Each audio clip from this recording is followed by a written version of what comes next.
মধ্যপ্রাচ্যে দখলদার ইসরায়েল ও ইরানের মধ্যে চলছে সর্বাত্মক যুদ্ধ। আর এ যুদ্ধে সরাসরি অংশ নিয়েছে মার্কিন যুক্তরাষ্ট্র।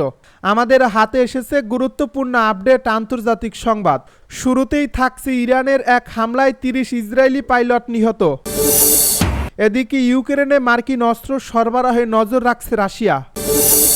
আরও থাকছে ইসরায়েলকে যুক্তরাষ্ট্রের শেকলে বাঁধা কুকুর আখ্যা দিলেন খামেনি। এদিকে গোপালগঞ্জকে মুজিববাদ মুক্ত করার ঘোষণা নাহিদ ইসলামের। সব শেষে জানিয়ে দিব সিরিয়ায় হামলা, ইসরায়েলকে থামতে বলেছে যুক্তরাষ্ট্র। এতক্ষণ শুনছিলেন আপডেট সংবাদের শিরোনাম, এবারে বিস্তারিত। তবে তার আগে অনুরোধ রইল ভিডিওটিতে একটি লাইক এবং কমেন্ট করে জানিয়ে দিন ভিডিও সম্পর্কে আপনার মূল্যবান মতামত। আরও জানিয়ে দিন ভিডিওটি কোথা থেকে দেখছেন বা কোন জেলা থেকে দেখছেন। ইরানের এক হামলায় ৩০ ইসরায়েলি পাইলট নিহত।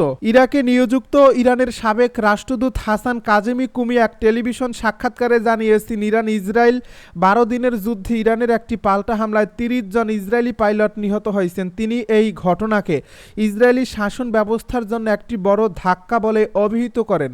বুধবার এক প্রতিবেদনে এই খবর জানিয়েছে ইরানের আধা সামরিক বার্তা সংস্থা মেহের। তিনি বলেন, এটি দখলদার ইসরায়েলি শাসনের জন্য কোনো ছোট ঘটনা নয়।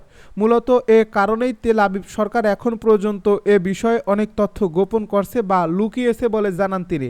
তার দাবি, ওই যুদ্ধে শত্রুপক্ষের মূল উদ্দেশ্য ছিল ইরানের সরকার পরিবর্তন করা এবং যুক্তরাষ্ট্রের প্রভাব ফিরিয়ে আনা, কিন্তু তারা তাদের কোনো লক্ষ্যই সফল হয়নি। হাসান কাজেমি কুমি আরও বলেন, ইসলামী বিপ্লবের নেতার নেতৃত্বে ইরানের সশস্ত্র বাহিনী ইসরায়েলের বিরুদ্ধে একটি বড় আঘাত হানে এবং শত্রুর অঞ্চল ভিত্তিক বড় পরিকল্পনা ভণ্ডুল করে দেয়।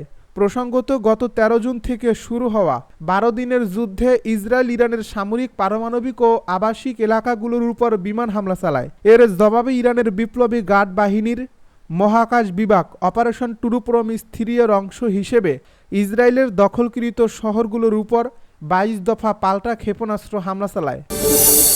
ইউক্রেনে মার্কিন অস্ত্র সরবরাহে নজর রাখছে রাশিয়া।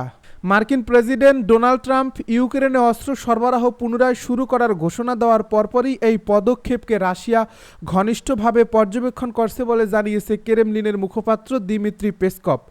বুধবার পেসকভ উল্লেখ করেছেন, ট্রাম্প ও রুশ প্রেসিডেন্ট ভ্লাদিমির পুতিনের মধ্যে কোনো নতুন ফোনালাপের পরিকল্পনা করা হয়নি, তবে চাইলে তা দ্রুত ব্যবস্থা করা যেতে পারে। এর আগে সোমবার ট্রাম্প ঘোষণা করেন, ইউক্রেনের শান্তি চুক্তি মেনে নিতে পুতিনকে ৫০ দিনের সময়সীমা দেওয়া হয়েছে। সেই সময়সীমার মধ্যে শান্তি চুক্তিতে পৌঁছাতে ব্যর্থ হলে রাশিয়াকে কঠোর মার্কিন নিষেধাজ্ঞার মুখোমুখি হতে হবে।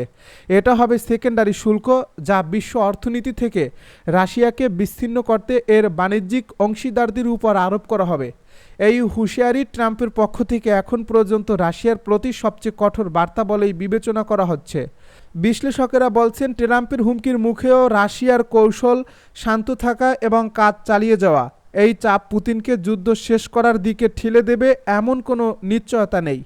নভেম্বরে প্রেসিডেন্ট নির্বাচনের আগে ট্রাম্প দাবি করেছিলেন তিনি ক্ষমতা গ্রহণের ২৪ ঘন্টার মধ্যে ইউক্রেনের যুদ্ধ শেষ করবেন, কিন্তু ৬ বার ট্রাম্প পুতিনের ফোনালাপ এবং একাধিক দফায় রাশিয়ায় ইউক্রেন যুক্তরাষ্ট্রের মধ্যে বৈঠক হলেও এখনও কোনো অস্ত্রবিরতির ঘোষণা আসেনি।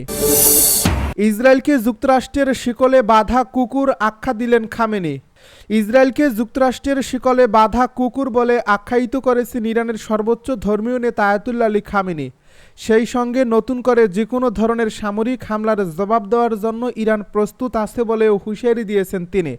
বুধবার ইরানের রাষ্ট্রায়ত্ত সংবাদ মাধ্যমে প্রচারিত এক বক্তৃতায় খামেনি বলেন, আমাদের দেশ যুক্তরাষ্ট্র ও এর শিকলে বাঁধা কুকুর ইহুদিবাদী ইসরায়েল মুখোমুখি হওয়ার জন্য প্রস্তুত, আর এটা অত্যন্ত প্রশংসনীয়।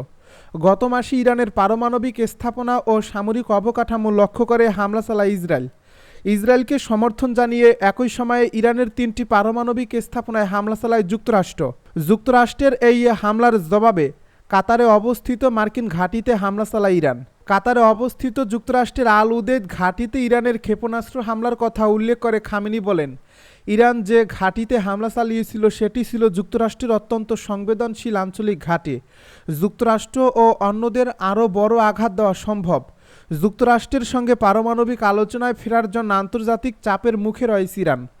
যুক্তরাষ্ট্র ও ইউরোপের 3টি প্রধান দেশ ইরানের সঙ্গে পারমাণবিক চুক্তিতে পৌঁছানোর জন্য আগস্ট মাসের শেষ পর্যন্ত সময়সীমা নির্ধারণ করছে।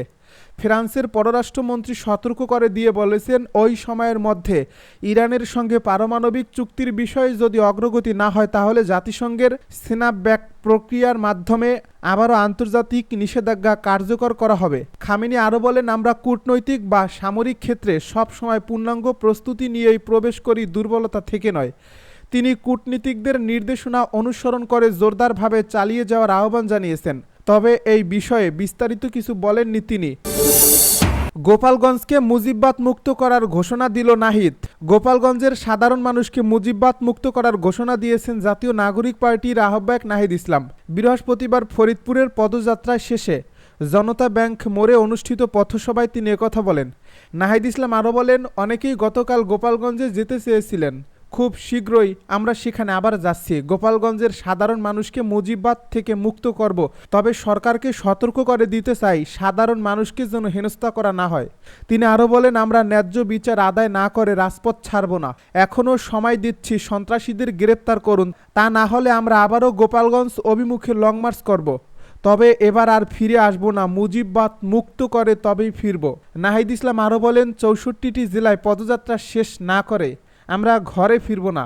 আগামী 3 আগস্ট আমরা শহীদ মিনারে জড়ো হব জুলাই ঘোষণাপত্র ও সনদ প্রকাশের জন্য। যাই হোক না কেন এই পদযাত্রা থামবে না। মানুষের মুক্তির এই আন্দোলনে আমরা বিজয়ী হয়ে ফিরব। ইসরায়েলকে থামতে বলছে যুক্তরাষ্ট্র। যুক্তরাষ্ট্র সিরিয়ায় ইসরায়েলের সামরিক হামলা বন্ধে চাপ সৃষ্টি করছে।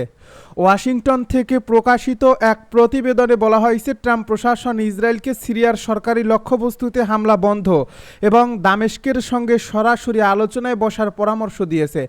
এক শীর্ষ মার্কিন কর্মকর্তা সংবাদ মাধ্যম অ্যাক্সিওসকে জানান, ইসরায়েল ও সিরিয়ার মধ্যে একটি সম্ভাব্য নিরাপত্তা চুক্তি নিয়ে প্রাথমিক আলোচনা চলছিল, তবে ইসরায়েলের সাম্প্রতিক এই হামলার কারণে এটি এখন হুমকিতে পড়ছে। মার্কিন পররাষ্ট্রমন্ত্রী মার্কো রুবিও সাংবাদিকদেরকে বলেন, আমরা ইসরায়েলিদের বলছি, থামো এবং শান্ত হও। ওয়াশিংটনের পক্ষ থেকে চাওয়া হয়েছে ইসরায়েল যেন আলোচনার মাধ্যমে এই সংকট সমাধানের পথ খোঁজে। সিরিয়ার সুইদা প্রদেশে সম্প্রতি সহিংসতা বেড়ে গেছে। সেখানে দুরুশ সশস্ত্র গোষ্ঠী ও বেদুইন গ্যাংয়ের মধ্যে সংঘর্ষ চলছে। পরিস্থিতি নিয়ন্ত্রণে আনতে সিরিয়ান সেনাবাহিনী ট্যাঙ্ক মোতায়েন করে। এর পরপরই ইসরায়েলি যুদ্ধবিমান ওই ট্যাঙ্ক ইউনিটগুলোতে হামলা চালায়।